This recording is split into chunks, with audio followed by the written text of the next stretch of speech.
కానీ నామినేటెడ్ పదవులు కానీ బీసీలకి ఇచ్చాం. 50% ఇచ్చాం మేము. ఆ రోజే ఉంటే కోర్టుకు వెళ్ళింది ఎవరు? తెలుగుదేశం పార్టీ వెన్నుపోటు నాయకులు వెనక ఉండి కోర్టుకి పంపించలేదు. ఆ రోజు అప్పుడు ప్రయత్నం చేయలేదా? చేశారు కదా. అయినప్పటికీ మేము వచ్చి పార్టీ పరంగా తీసుకున్నాం. ఆ విషయాలు మా పెద్దలందరూ చెప్తారు. ఇంకా 2 రోజులు ఉంది కదా, దాని మీద చర్చిద్దాం. కూలంకుషంగా అన్ని కూడా చెప్తాం. మా నాయకుడు కూడా దాని మీద మాట్లాడతాడు అని.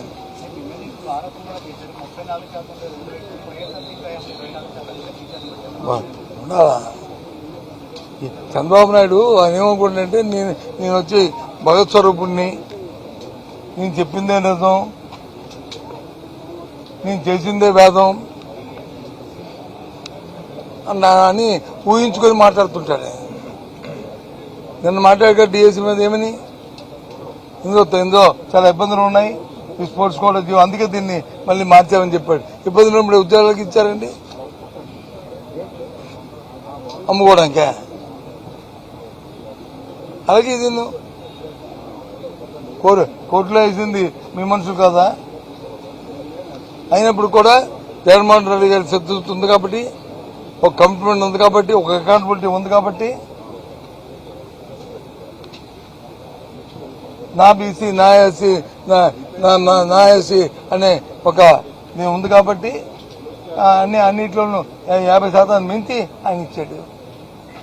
అది తెలిసిన విషయం ఏంటి? ఇది కంపేర్ చెప్తాను రేపు.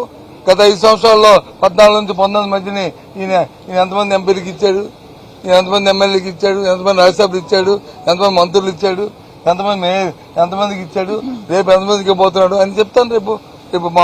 మా సభ్యులు చెప్తారు, తర్వాత మేము కూడా చెప్తాం, మా నాయకులు కూడా చెప్తారు. ఎక్కడ డిస్టర్బ్ చేశామండి? ఎక్కడ చర్చించాం? ఉదయం మీరు చూశారు, మేము చర్చించాం. ముందుగా మంత్రి గారు లేచాడు, అంతకుముందు ఆయన శాసనసభ స్పీకర్ కూడా చేశాడు. చేసి ఆయన డిక్టేట్ చేస్తున్నాడు చైర్మన్ గారు. మేము డిస్టర్బ్ చేశామా? మేము అడిగింది ఏంటి? శాసనసభలో చర్చించారు, ఆ అంశాన్ని చర్చించి మేము అడిగాం. అది డిస్టర్బ్ ఎలాగవుతుందండి? ఏమైనా మంత్రులు మాట్లాడే మధ్యలో మేము లేచి అది కాదని చెప్పి అడ్డు పెట్టావా? రోజు అడుగుతుందే కదా. తిరిగి అంటే అయితే వాళ్ళు చెప్పింది అక్కడ పొడియంలో కూర్చున్న చైర్మన్ గారు, మేము కింద కూర్చున్న మా సభ్యులు, మేమందరం ఇలా బొర్రూపి వాళ్ళు చెప్పిందని కానీ తలొప్పాలి. ఇదే మేము వచ్చి ఆన్సరబుల్. ఈ రాష్ట్రంలో 5 కోట్ల మందికి మేము ఆన్సరబుల్. వాళ్ళ అకౌంట్ మాకు అది తప్పే. ఈ అధికారంలో ఉన్న ఈ 10 మందికి కాదు. ఏదో ప్రజలు తెలుసో తెలియకో ఒకసారి ఎన్నుకుంటే దానికి వచ్చి మేము అది చెప్పిందంతా కొన్ని ఏదైనా సాంప్రదాయబద్ధంగా చెప్పినా, చట్టబద్ధంగా చెప్పినా కాదు. దాని చట్టానికి విరుద్ధంగా, సాంప్రదాయాలకు విరుద్ధంగా ఎవరైనా చేస్తారని నమ్మిపోదండి. చాచా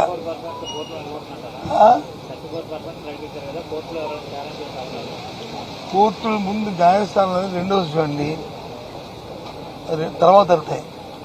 ముందు మన జ్ఞానం ఏమైంది, మన ఇంగిత జ్ఞానం ఏమైంది, మన మనస్సు ఏమైంది,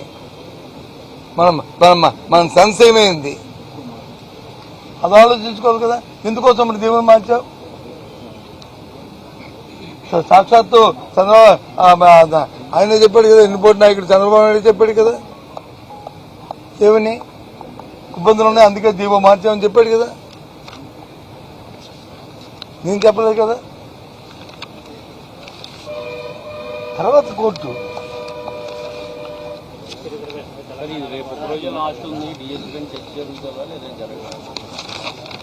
మేము జరగాలని కోరుకుంటున్నాం.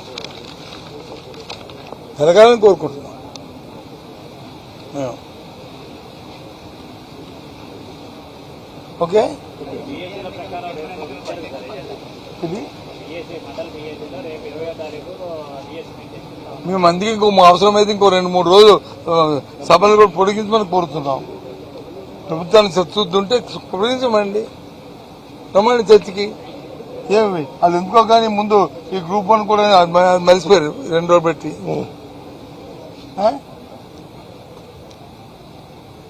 మేము దానికి కూడా తయారుగా ఉన్నాము చర్చించండి దాని మీద ఎంక్వైరీ అన్నామని దాని గురించి అతను మానేశారు. తెలుసు కదా మీరు బతికారు అందరికీ నేను చెప్పింది వాస్తవం అని తెలియదు చెప్పండి మీ అందరికీ. ఈటీవీలో ఎవరున్నారు ఉంటే బ్రదర్ అది తెలుసా నీకు తెలుసు నేను రోజు అడుగుతున్నా అబద్ధం అడుగుతున్నాను నేను అంటే ఏ పైన ఉన్నారా కొన్ని నేను చెప్పిన అబద్ధమా తెలుసు కదా మీ టీవీ పైకి కూడా రోజు నిజమే మాట్లాడుతున్న మాటలు అది నిజమా అబద్ధమా లేదు మాట చెప్పి మాట మార్చేస్తాను రా అల్లాగా అవన్నీ పట్టలేగా అని మీకు తెలుసు కదా ప్రజలు చూస్తున్నారు కదా మనకి ఈ మీకు మాకు డిస్కషన్ కాదు ఇది మీకు మాకు కాదు మీరు చూపెట్టేది ప్రజలకు వాస్తవాలు చెప్పేది మేము మాట్లాడేది ప్రజలకు తెలియాలి ఇక్కడ జరుగుతుంది అంతా ప్రజలు నాన్ని చేస్తారు ఫైనల్ గా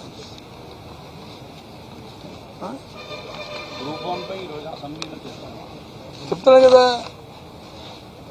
అసెంబ్లీ అది వెన్నుపాటు పార్టీ ఆఫీసులు కూడా చేసి పెడతారు వాళ్ళు పడ్డానికి అసలు ఫారంలో పెట్టారు కదా ఉన్న వాళ్ళు అడిగిన వాళ్ళు అడిగితే తప్పు అడిగిన వాళ్ళు పెట్టాలి వాళ్ళు చెప్పింది మీరే పెడతారు బుర్ర రూపు ఉంటే ఓ అని తగులు కొడతారు. బాగు చంద్రన్న చూసాం పాట అలాగా బాగు ఓకే ఇప్పుడు అవన్నీ ఇక్కడ ప్రస్తుతం ఎవరు ఉద్దేశించి ఎవరైతే ఈ రాష్ట్ర రాజకీయాల్లో అనాదిగా పేటెంట్దారుడో ఎవరైతే మా బ్రదర్ చెప్తున్నాడు పేటెంట్దారుడు ఎవరైతే ఉన్నాడో ఆ పార్టీ అదే తెలుసు నువ్వు నేను చెప్ప నీకు తెలియదా ఏమన్నా చెప్పు ఎవరన్నా చెప్పు ఎవరు ఎన్టీ రామారావుకి ఎన్ని పోటీ పెడతారు ఎవరు ఆంధ్ర రాష్ట్ర ప్రజలకు వచ్చి ఎన్ని పోటీ పెడతారు ఎవరు ఇప్పుడు వచ్చి డిఎస్సికి ముందు పెద్ద ప్రకల్పాలు చెప్పి ఎవరు వెనకడిగేసి ఎన్ని పోటీ పెడితే చెప్పు మీరు తెలుసుకో ఉంటాను ఓకే బాయ్.